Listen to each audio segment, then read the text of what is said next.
Hello दोस्तों, मैं आप सभी का दोस्त कुमार गौतम आपके अपने channel SP with legal knowledge परिवार पर सभी का स्वागत करता हूं।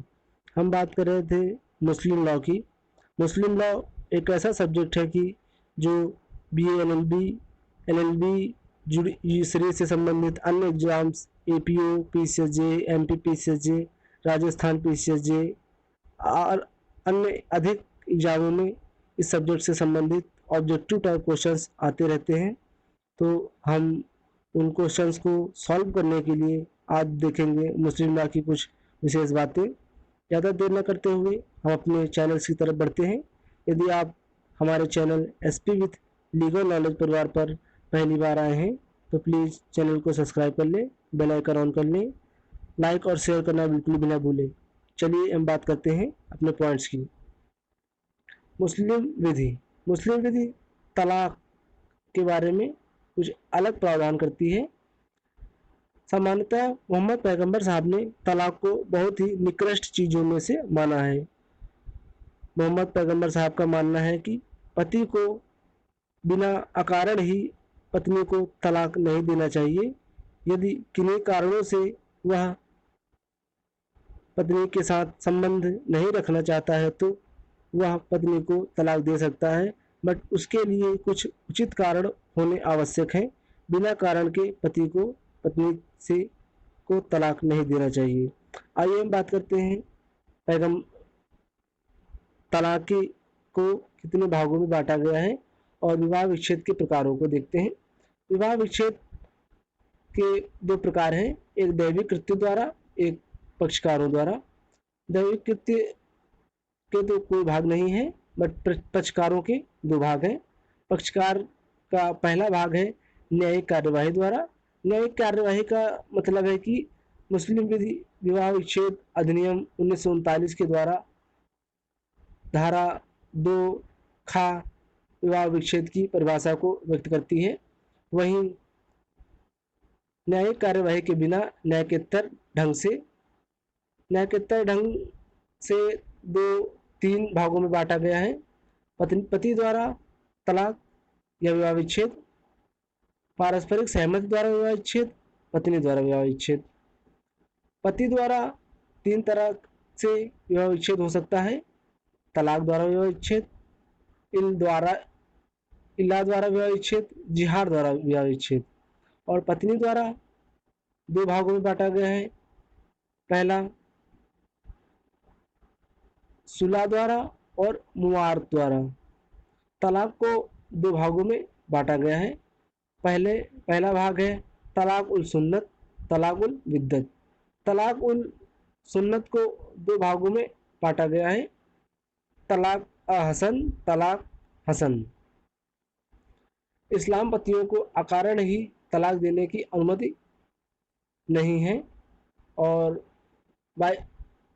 कुरान भी पतियों को अकारण ही तलाक देने की अनुमति नहीं देता है। पत्नी के चरित्रहीन होने पर या निष्ठाहीन या क्रूर होने पर पति का न्यायिक अधिकार है कि वह अपनी पत्नी को तलाक दे सकता है। वैध तलाक की अपेक्षाएं: पति का स्वचित तथा वयस्क होना आवश्यक है। स्वतंत्र सहमति द्वारा ही तलाक दिया जाना चाहिए। तलाक की कुछ औपचारिकताओं को पूर्ण किए बिना तलाक को शून्य माना जाएगा। तलाक के देते समय तलाक के शब्दों को स्पष्ट उच्चारण करना चाहिए। आइए बात करते हैं सक्षमता की। सक्षमता कहता है कि केवल स्वचित वयस्क पति ही तलाक देने के लिए अधिकारी होता है। पागल पति की ओर से अभिभावक तथा उसके संरक्षक तलाक को मंजूर कर सकते हैं।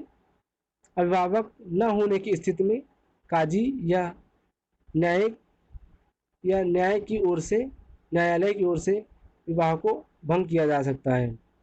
स्वतंत्र सहमति के अभाव में दिया गया तलाक शून्य माना जाएगा। यदि किसी पुरुष पर या किसी व्यक्ति पर किसी जोर या जबरदस्ती से तलाक दिलाया जाता है तो वह तलाक शून्य माना जाएगा। बल प्रयोग या असमयक प्रभाव, धोखा, प्रपीड़न, मजाक में या नशे की हालत में दिया गया तलाक हनकी विधि में वैध माना गया है, बल्कि शिया विधि में यह अवैध माना गया है। शिया विधि में तलाक मौखिक होना अनिवार्य है, लिखित तलाक शून्य माना जाता है। शिया विधि में यदि पति बोलने में असमर्थ है तो वह लिखकर तलाक दे सकता है। मोहम्मद इरफान मोहंदो 1992 के एक वाद में यह देखा गया कि दो भाई एक शहद की बोतल को लेकर झगड़ पड़े थे। एक भाई ने दूसरे भाई से कहा, यदि मैं शहद की बोतल न ले पाया तो मेरी पत्नियों का तलाक समझा जाएगा। इस बात में से पता चलता है कि उसका आशय तलाक देने का नहीं था, बल्कि शहद की बोतल लेना उसका आशय था। मुस्लिम विवाह विच्छेद अधिनियम कहता है कि विवाह विच्छेद के लिए कुछ कारण होना आवश्यक है। बिना किसी आशय के या बिना किसी कारण के तलाक नहीं दिया जा सकता और वह तलाक शून्य माना जाएगा। यदि तलाक बिना किसी आशय के हो तो तलाक शून्य माना जाएगा। मुस्लिम विधि कहती है कि तलाक देने के लिए पति का होना आवश्यक नहीं है। तलाक देते समय पत्नी का नाम उच्चारित किया करते हुए तलाक को प्रभावी माना जा सकता है। तलाक हसन, इस विधि को शिया और सुन्नी दोनों ही सर्वश्रेष्ठ मानते हैं। इस विधि में पति को केवल पत्नी के तुहर काल में एक ही बार तलाक का उच्चारण करना होता है। इस विधि में दोनों पक्षकारों के पास समझौते का भी अवसर होता है। यदि पत्नी को तुहर काल नहीं होता है तो पति उसे कभी भी तलाक दे सकता है। तलाक की घोषणा के बाद पत्नी को 3 मासिक धर्म तक इद्दत काल का पालन करना होता है। इन 3 मासिक धर्म के दौरान यदि पत्नी और पति में प्रत्यक्ष या परोक्ष रूप से समझौता हो जाता है तो तलाक को शून्य माना जाएगा, तलाक नहीं हुआ यह माना जाएगा। यदि इन 3 मासिक धर्मों के दौरान समझौता नहीं हुआ है तो तलाक को पूर्ण माना जाएगा। तलाक हसन, तलाक हसन यह कहता है कि इस विधि में तलाक शब्द को 3 बार उच्चारित कर देने से तलाक को पूर्ण और वैध माना जाएगा। आज के वीडियो में ही इतना ही। हम बहुत जल्द मिलेंगे अपने नेक्स्ट वीडियो में। आप सभी अपना ख्याल रखिए। यदि आप हमारे channel SP with legal knowledge पर पहली बार आए हों, प्लीज़ चैनल को सब्सक्राइब कर लें। हम लॉ लेक्चर्स की सीरीज ऐसे ही लाते रहेंगे। धन्यवाद। फिर मिलते हैं बहुत जल्द।